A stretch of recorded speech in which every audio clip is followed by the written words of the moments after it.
அடுப்படியில் அக்கா அன்றைக்கி ஈவினிங் ஸ்நாக்ஸுக்கு டீக்கு பகோடா செய்ய போகிறேன். அக்கா ஸ்டைலில் அக்கா எப்படி பண்ணுறேன்னு பாருங்கள். 1 கப்பு பொரிக்கடலை, 3/4 கப்பு, இந்த கப்புக்கு 3/4 கப்பு தான் அக்கா எடுத்துருக்குறேன். இதை நல்லா பவுட்ரு பண்ணிட்டு வந்துடலாம். இப்போ நம்ம பொரியல்லே பவுட்ரு பண்ணிட்டு வந்தாச்சு பாருங்கள், நல்லா நைஸாக பவுட்ரு பண்ணிட்டு வந்தாச்சு. இதை வந்து நம்ம இப்போது அக்கா 1/2 கிலோ கடலை மாவு எடுத்துருக்குறேன். அதில் வந்து நம்ம இந்த பொரியலில் பவுட்ரை போட்டுருவோம். இது நல்ல டேஸ்ட்டு, நல்லா அதிகமாக நல்லா சூப்பராக இருக்கும். இது எல்லாத்தையும் வலிச்சு போட்டு வரேன் அக்கா. இப்போ இந்த கடலை மாவு கடலை மாவு வந்து 1/2 கிலோ எடுத்துருக்கேன் அக்கா. பொரியலில் ஒரு 50 கிராம்னு வச்சுக்கோங்க. இப்போ வந்து இது கூட என்ன அக்கா சேர்க்க போகிறேன்னா, ஒரு பெரிய ஸ்பூன் ஃபுல்லாக கார்ன்ஃப்ளவர் பவுட்ரு. இந்த பக்கோடா ரொம்ப ரொம்ப டேஸ்டியாக இருக்கும். இது வந்து ஒரு 1/2 ஸ்பூன் சோம்பு, ஒரு 1/4 ஸ்பூனு ஜீரகம், அப்புறம் இஞ்சி பூண்டு தட்டினது. பூண்டு ஒரு 4 பல், இஞ்சி கொஞ்சமாக ஒரு இன்ச் அளவு, இந்த அளவு இஞ்சி எடுத்து சீவிட்டு தட்டி வச்சுருக்குறேன். நல்லா குறப்பாக தட்டி வச்சுக்கோங்க போதும். சின்ன வெங்காயம் பாருங்கள், ஒரு 100 கிராம் இருக்கும். நல்லா அலசிட்டு கழுவிட்டு பொடியாக தான் கட் பண்ணி வச்சுருக்கேன் நைஸாக. பச்சை மிளகா ஒரு 2, இதையும் போட்டுடலாம். இதை நம்ம பிசையும் போதே நல்லா, நீங்கள் சின்ன வெங்காயம் வேணுனாலும் போட்டுக்கோங்க. பெரிய வெங்காயம் உங்களுக்கு ரொம்ப லேட்டாகும் சின்ன வெங்காயம் வந்து நம்ம யூஸ் பண்ணுறதுக்கு கட் பண்ணுறதுக்கு உரிக்கிறதுக்கு ரொம்ப லேட் ஆகும்னா நீங்கள் பெரிய வெங்காயமும் சேர்த்துக்கலாம், ஒன்றும் தப்பு இல்லை. இப்போ வந்து இதில் வந்து ஒரு 2 பிஞ்சு சோடா மாவு, ஆப்ப சோடா மாவு, அப்புறம் பெருங்காயம் ஒரு 1/4 ஸ்பூன். பெருங்காயம் பவுட்ரு இல்லைன்னா நீங்கள் அந்த கட்டி பெருங்காயம் எல்ஜியோ எதுனாலும் கட்டி பெருங்காயத்தை கொஞ்சம் தண்ணியில் கரைச்சிட்டு பிசையும் போது சேர்த்துக்கிட்டிங்கன்னா அதுவே போதும். இப்போ இதுக்கு தேவையான சால்ட்டு எவ்வளோ எடுத்துருக்கேன் பாருங்கள். ஒரு சின்ன ஸ்பூனுக்கு 1/2 ஸ்பூன் எடுத்துருக்குறேன். மீடியம் சைஸு ஸ்டீல் ஸ்பூனுக்கு 1/2 ஸ்பூன். இப்போ கொஞ்சம் கறிவேப்பிலை, இது எல்லாத்தையும் போட்டு நம்ம நல்லா பெசரி கொடுக்கணும். இப்போ இதை இப்படி பண்ணி வச்சுட்டு எண்ணெய் வந்து ஒரு 50 கிராம் நல்லா ரீபண்ட் ஆயிலு, அக்கா ஃபார்ச்சூன் தான் யூஸ் பண்ணிகிட்ருக்கேன். அது ரீபண்ட் ஆயில் நல்லா காஞ்சிட்ருக்கு. அக்கா வந்து பக்கோடா பொரிக்கிறதுக்காக காய வச்சுருக்கேன். அதிலேருந்து நம்ம மொண்டு ஊற்றிக்கலாம். நீங்கள் தனியாக காய வச்சாலும் வச்சு ஊற்றிக்கோங்க. ஒரு 50 மில்லி போல் ஊற்றுங்க போதும். எப்படி காஞ்சிருக்கு பார்த்தீங்களா, அந்தளவுக்கு காயணும். இந்த கரண்டியில் ஒரு 1/4 கரண்டி ஊற்றுறேன் போதும். இது கொஞ்சம் ஆறுனதுக்கப்புறம் நம்ம நல்லா பெசரி கொடுக்கலாம். கொஞ்சம் ஆறட்டும். இப்போது எண்ணெய் கொஞ்சம் ஆறிச்சு, அதனால் அக்கா கையை வச்சு பெசரி கொடுத்துட்ருக்குறேன்.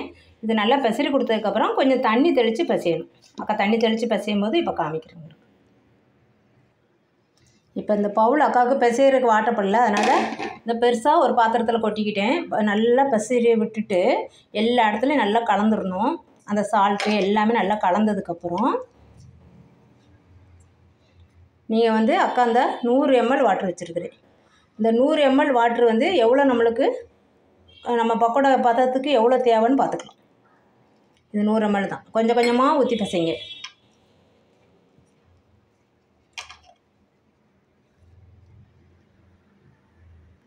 இப்போ நம்மளுக்கு பக்கோடா பதம் வந்துருச்சு, பசஞ்சாச்சு. கட்டி பக்கோடா தான், நம்ம அப்படி ஊற்று போடணும். ரொம்ப உதிரியாக போட்டால் பிடிக்காது அக்கா வீட்டில். அதனால் இங்கே பாருங்கள், கரெக்டாக அந்த 100 ml தண்ணி கரெக்டாக இருந்திருக்கு. அவ்வளோ வாட்ரு அவ்வளோ போதும். இதை நம்ம அப்படியே இனிமேல் பக்கோடாவை போட வேண்டியது. சால்ட்டு கொஞ்சம் உங்களுக்கு தேவை அப்படின்னு சொன்னால் கொஞ்சம் பச்சை மிளகா காரம் தேவை, சால்ட்டு தேவைன்னா இன்னும் கொஞ்சம் போட்டுக்கோங்க.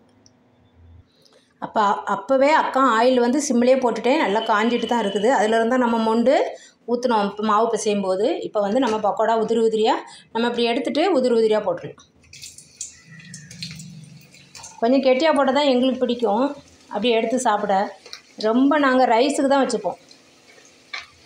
பக்கோடா இல்லாமல் சாப்பாடு கிடையாது எங்கள் வீட்டில். என் ஹஸ்பண்டு கொஞ்சமாச்சும் ஒரு துண்டு பக்கோடா இருந்தால் தான் ரைஸுக்கு பக்கோடாம்பாங்க. அதனால தான் அக்கா அடிக்கடி செஞ்சுடுவேன். இது அக்கா மெத்தடில் இப்படி செஞ்சு பாருங்கள், ரொம்ப ரொம்ப டேஸ்டியாக இருக்கும். நம்ம இந்த கார்ன்ஃப்ளவர் மாவு பொரிகல்லையே பொரித்து போடுறதுனால ரொம்ப ரொம்ப டேஸ்டியாக இருக்கும். பொரிகல்லையே நல்லா தூள் பண்ணி போடுறதுனால. கொஞ்சம் வேகட்டும். கொஞ்சம் வெந்ததுக்கப்புறம் அப்படி பரட்டி விடுங்க, அப்போ தான் கரெக்டாக இருக்கும். இல்லைன்னா ரொம்ப தூளாக போச்சுன்னா பக்கோடா மாதிரியே இருக்காது. இது கொஞ்சம் கட்டியாக இருக்குது பாருங்கள், கட்டி பக்கோடா. இது எடுத்து சாப்பிட தான் டேஸ்ட்டாக இருக்கும். ரொம்ப ஸ்பீடாக வைக்காமல் சிம்மில் வச்சு வேக வச்சேன்னா உள்ளே வந்து மாவு இல்லாமல் வேகும். அதுக்கு தான். அவ்வளோதான். இதுக்கு மேலே இருந்தால் பக்கோடா கரிஞ்சிரும். நிறம் மாறிடுச்சு, எடுத்துடலாம்.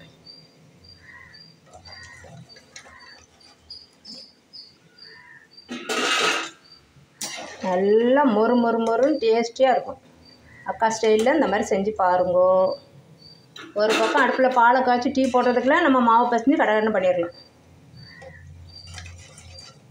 அவ்வளோதான் அக்கா, எல்லாத்தையும் எடுத்துகிட்டு வரேன். அவ்வளோதான், 3 மினிட்ல ரெடி ஆயிரும் பக்கோடா. எவ்வளோ டேஸ்டியாக இருக்கும் பாருங்கள். சூடாக இருக்குது, கை வைக்க முடியும். மொறு மொறு மொறு டேஸ்டியாக இருக்கும். நம்ம எதுக்கு கடையில் வாங்கணும்ப்பா, கடையை விட வீட்டில் ரொம்ப ரொம்ப சூப்பராக ஹெல்த்தியாக டேஸ்டியாக உடனே நம்மளுடைய டேஸ்ட்டு எவ்வளோ சூப்பராக இருக்கும். நம்மளுடைய உடனே நம்ம செய்கிற ஆயில் வந்து அதை விட ரொம்ப ரொம்ப ஹெல்த்தி. நம்ம ஆயிலில் நம்ம வீட்டிலே உடனே செஞ்சு சாப்பிட்றது அவ்வளோ ருசியாகவும் இருக்கும் டேஸ்ட்டு. அப்புறம் நம்மளுக்கு ஹெல்த்தி. ஆயில் வந்து நம்ம எந்த நம்ம மறுபடியும் ஆயிலை மிக்ஸ் பண்ணாமல் நம்ம வீட்டில் இருந்து ஆயிலில் செஞ்சு குழந்தைங்களுக்கு கொடுங்க. ரொம்ப ரொம்ப ஹெல்த்தியாக இருக்கும். நம்ம டீ போடுறதுக்குள்ளே இந்த பக்கோடாவை செஞ்சு முடிச்சிடலாம். மொறு மொறு மொறுன்னு ரொம்ப டேஸ்டியாக இருக்கும். செஞ்சு பாருங்கள். பார்த்துட்டு அக்கா கமெண்டில் சொல்லுங்கள். இங்கே பாருங்கள், சூடாக கை பிடிக்க முடியல அக்காவுக்கு. தேங்க்யூ.